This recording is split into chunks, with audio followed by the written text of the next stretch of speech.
we've talked about what is healing, so the next question really is what is trauma? And for the most part, how in the field of psychology we recognize trauma, we have a pretty broad definition of it. We see it as anything that highly distresses someone, does anything to their physical body, emotional self, or psychology. So we have big T trauma, we call it. That would be being hit by a car or a train. You know what something terrible has happened to you.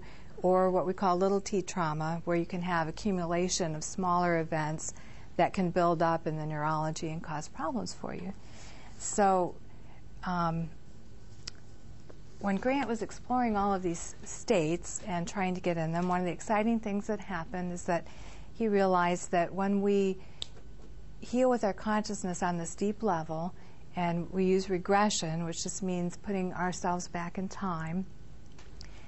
Regression is basically, if you think about what you had for breakfast this morning, you're regressing yourself because you're thinking about something that happened at an earlier point in time. So you can take yourself back to earlier in the day, back a week, a month, the beginning of your life, but you can also regress prenatally and precellularly, and that starts getting really exciting, especially when it starts to happen spontaneously and you're not even trying to do it.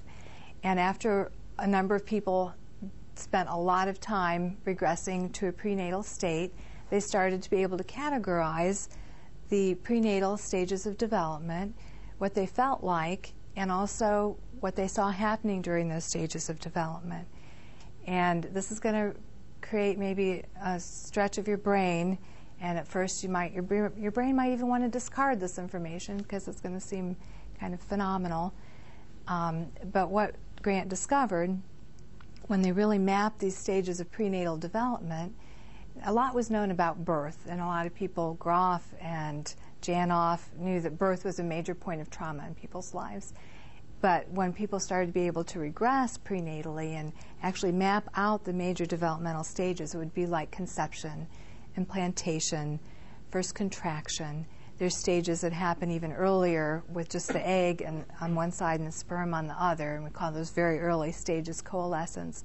They realized, when they re-experienced it, that there were, at different stages along the way, there were balls of light that kind of came in and infused the growing cells and particles of matter with, we call it God consciousness or Gaia consciousness or that universal energy. So the development that takes place wasn't just physical and biological. We also changed in our development by the consciousness that was given to us or came in through the different stages.